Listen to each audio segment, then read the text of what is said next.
Hello मेरे प्यारे साथियों, आप सबका स्वागत है आपका अपना चैनल पाठशाला बाई मोहित में।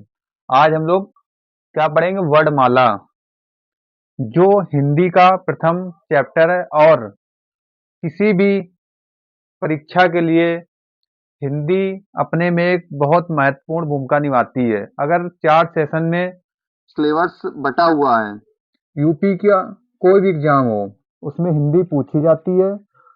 तो हिंदी में आज हम लोग वर्णमाला पढ़ेंगे और आज मैं आपको गारंटी देता हूं, एक बार वर्णमाला पढ़ने के बाद जिंदगी में कभी आप भूलेंगे नहीं, इतना मैं गारंटी लेता हूं। तो आज हम लोग बात करेंगे वर्णमाला पे, जो हिंदी का प्रथम चैप्टर माना जाता है, क्योंकि हिंदी की शुरुआत ही वर्णमाला से होती है। भाई, कहते हैं जब अक्षर मिलते हैं, अक्षरों से शब्द बनते हैं, शब्दों से वाक्य बनते हैं। तो उसी हिसाब से हम लोग आज सबसे पहले क्या पढ़ेंगे? वर्णमाला। ठीक है, फिर हम लोग इसके आगे क्या पढ़ेंगे? मात्रा पढ़ेंगे। पहले हम लोग वर्णमाला देखते हैं। वर्णमाला क्या होती है? तो वर्गों के, देखो आपने बहुत बार पढ़ा है, यही डिफिनीशन हर जगह आपको मिलेगी, कोई इसमें नया नहीं है। नया क्या है? समझाने का तरीका। आगामी यूपी पुलिस एग्जाम हो, एसएससी जीडी हो, उसके लिए बहुत लाभदायक होने वाली है। बात करते हैं वर्णमाला। तो क्या दिया हुआ है? वर्णों के व्यवस्थित क्रम समूह को वर्णमाला कहते हैं। यानी कि हम लोग कह सकते हैं कि जो अक्षर होते हैं या वर्ड होते हैं, उनको एक व्यवस्थित क्रम में रखा गया। जैसे मान लो छोटा है, बड़ा है, छोटी है, बड़ी, तो इनको एक व्यवस्था में रखा गया, स्थान दिया गया। तो उसी को हम लोग वर्णमाला कहते हैं। अब तो वर्णमाला में कुल कितने होते हैं? 52। 52 संख्या होती है, ये आप सबको पता है। ठीक है, अब उन 52 को भी कहीं ना कहीं स्थान दिया गया है, उनके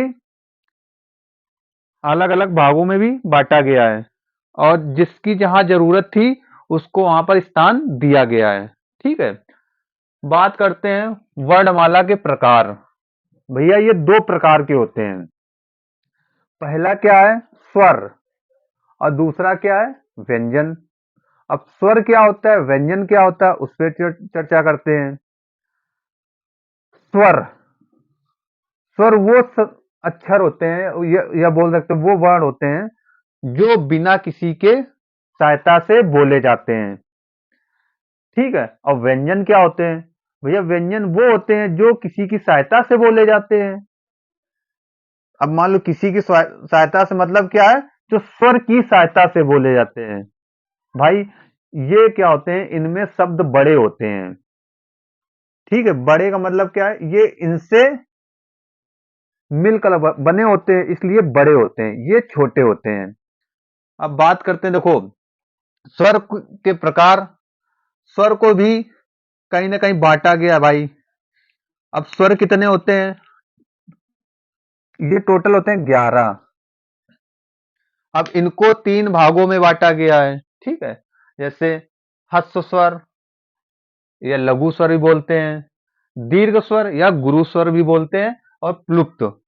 दो प्लुप्त तो अब हिंदी में केवल एक नाम का ही रह गया, प्लुप्त। अब प्लुप्त होता है क्या, उस पर भी हम लोग चर्चा बाद में कर लेंगे। फिर बात करते हैं हस्व स्वर। ये भैया 4 प्रकार के होते हैं। ठीक है, कभी कभी एग्जाम में पूछ देता है मूल स्वर क्या होते हैं, और इनमें से आपको ऑप्शन दिए होंगे। जब मूल स्वर पूछेगा तो आ, ई, उ और ऋषि। ठीक है, इन ये मूल स्वर भी इसे बोलते हैं। अब बात करते हैं हर्ष स्वर पे, हम लोग बात कर रहे थे। तो हर्ष स्वर कितने? 4 प्रकार के होते हैं। पहला क्वेश्चन यहां से, पहला क्वेश्चन ये हो गया आपका, बन गया यहाँ पे। कभी कभी एग्जाम में पूछता है कि हर्ष स्वर की संख्या क्या होगी, तो क्या होगी? 4 होगी। पहला क्वेश्चन आपका क्लियर होगा यहां से। अब हर्ष स्वर के प्रकार देखो, ये 4 प्रकार के होते हैं। कौन कौन से होते हैं? आ, देखो आ हम लोग बोल रहे हो, किसी की सहायता से नहीं बोल रहे हो। देखो एक सिंगल वे में आ, ई, उ, ऋषि, ठीक है, री, री बोलते हैं लोग। अब हम लोग ऋषि भी बोलते हो लेकिन री, ठीक है, किसी की सहायता से नहीं बोल रहे हो। अब बात करते हैं दीर्घ या गुरु स्वर। अब देखो यहाँ पे क्या है, ये कितने प्रकार के हैं, ये 7 हैं। कभी कभी क्वेश्चन यहाँ से पुटअप होता है, सेकंड क्वेश्चन आपका ये तैयार हो गया। कभी पूछता है दीर्घ स्वर कितने होते हैं, तो ये कितने होते हैं, 7 होते हैं। कौन से, आ, ई, उ, ए, ऐ, ओ, औ, ठीक है। अब इनको भी 2 भागों में बांटा गया भैया। किस किस भाग में बांटा गया, देखो मूल, मूल, इनको भी 2 भागों में बांटा गया है, ठीक है। तो हम लोग बात क्या कर रहे थे, बात कर रहे थे मूल दीर्घ स्वर। तो मूल दीर्घ स्वर भैया 3 होते हैं, ठीक है। आ, ई और उ, यानी कि बड़ा आ, बड़ी ई और बड़ो ऊ, ये आम बोलचाल में हम लोग बोल देते हैं। अब संयुक्त स्वर, ये भी 4 होते हैं, ए, ऐ, ओ, औ, ठीक है।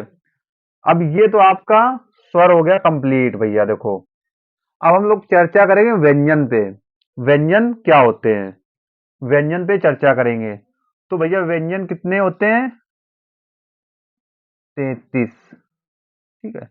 व्यंजन के प्रकार 3, स्पर्श व्यंजन, अंतस्थ व्यंजन और ऊष्म व्यंजन। कभी कभी देखो स्पर्श व्यंजन को वर्गीय व्यंजन भी बोलते हैं, उदित व्यंजन भी बोलते हैं। ये कितने होते हैं, ये 25 होते हैं, ठीक है। अंतस्थ व्यंजन और ऊष्म व्यंजन। अब अंतस्थ व्यंजन, यहाँ से क्वेश्चन पुटअप होता है, पूछता है अंतस्थ व्यंजन कौन सा है। यहाँ पे एक ये ऑप्शन में दिया होगा, 3 और दिए होंगे। तो ये या, रा, ला, वा, ठीक है। ये 4 अंतस्थ व्यंजन, ऊष्म व्यंजन। तो वो ऊष्म व्यंजन क्या होता है, ये भी हम लोग आगे डिस्कस करेंगे, ये कैसे बने। देखो ये 4 होते हैं, सा, शा और हा, शा, सा, शा और हा, ये 4 प्रकार के होते हैं। अब हम लोग चर्चा करेंगे व्यंजन कौन कहां पर कैसे आए, अब हम लोग इस पे चर्चा करेंगे, ठीक है। तो हम लोग अब क्या देखेंगे, व्यंजन। तो अभी हम लोग ने बात की थी व्यंजन कितने, 3 प्रकार के, आगे हमने लोगों ने देख चुके हैं। अब देखो इनको भी इनके स्थान के हिसाब से भैया बांट दिया गया। स्पर्श व्यंजन का से पा वर्ग तक होते हैं, ठीक है। ये कितने होते हैं, ये भैया 25 होते हैं, अभी हम लोग ने चर्चा की थी। क्वेश्चन यहाँ से पुटअप होगा कि स्पर्श व्यंजनों की संख्या कितनी होगी, तो क्या बताओगे, 25 का वर्ग, चा वर्ग, टा वर्ग, ता वर्ग और पा वर्ग। इनका बोलने का भी एक स्थान है, उस पर भी चर्चा करेंगे। देखो का, खा, गा, घा, अड़ा, ठीक है।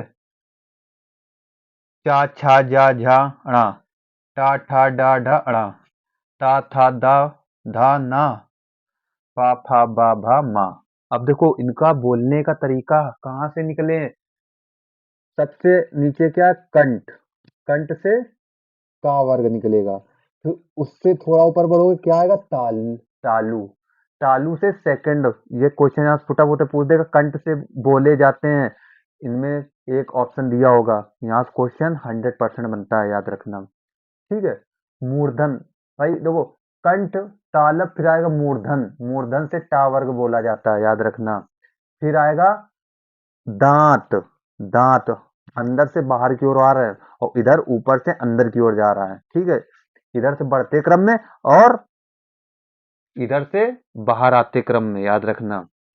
फिर दंत, दांत जो दांत की सहायता से बोले जाते हैं भैया, टा, था, दा, मतलब इसमें दांत कहीं ना कहीं अपना रोल निभा रहे हैं, याद रखना।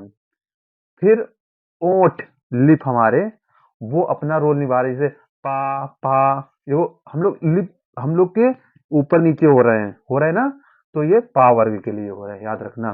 तो ये ओष्ठ हो गया।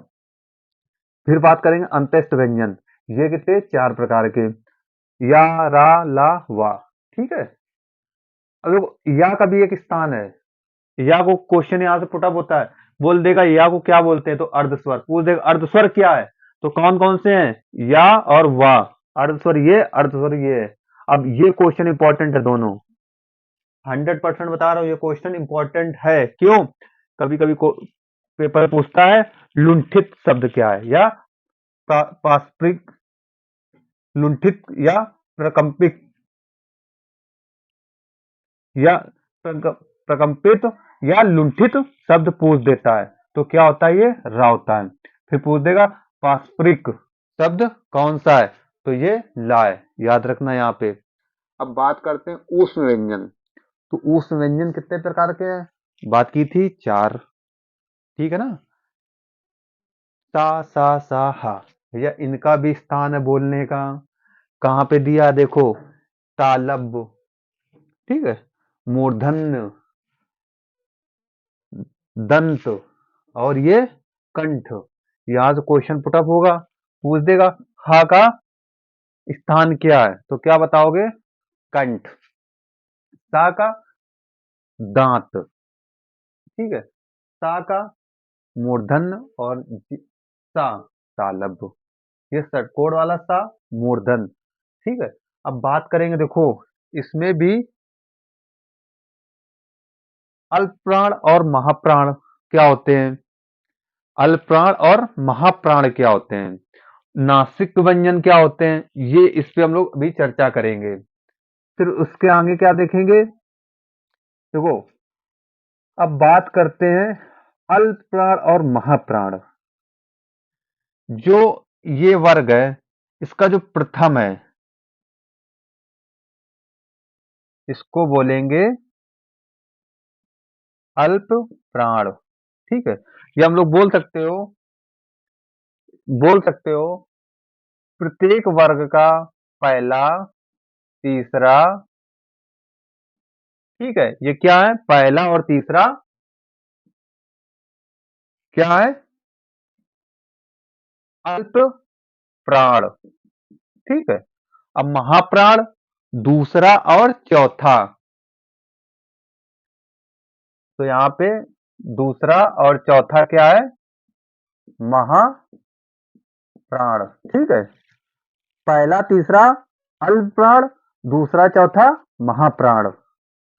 अब बात करेंगे नासिक के व्यंजन क्या होते हैं, तो प्रत्येक वर्ग का पांचवा, भाई इनका तो ले लिया आपने, पहला, तीसरा, दूसरा, चौथा, बचा कौन, पांचवा। ये आपके क्या है, सारे नासिक व्यंजन। ठीक है। इनमें लोग कहीं ना कहीं नाक से बोले जाते हैं, तो इसको हम लोग नासिक व्यंजन बोलते हैं। अगर ये वीडियो आपको अच्छा लगा हो तो प्लीज चैनल को सब्सक्राइब करें और अपने दोस्तों के साथ शेयर जरूर करें। मिलते हैं इसके नेक्स्ट पार्ट में, इसके आगे की वर्णमाला डिस्कस करेंगे। हम लोग इसको 2 पार्ट में पूरी क्लियर कर देंगे, और जितने भी क्वेश्चन बनते हैं उसका अगले पार्ट में हम लोग 2 पार्ट में पूरा थ्योरी कंप्लीट कर देंगे, और तीसरे पार्ट में हम लोग जितने भी इसके क्वेश्चन बनते हैं सबकी प्रैक्टिस कर लेंगे, ताकि आपका आगामी एग्जाम जो भी हो उसमें आपको ये लिए बहुत महत्वपूर्ण भूमिका निभा सके। मिलते हैं नेक्स्ट वीडियो में। जय हिंद, जय भारत।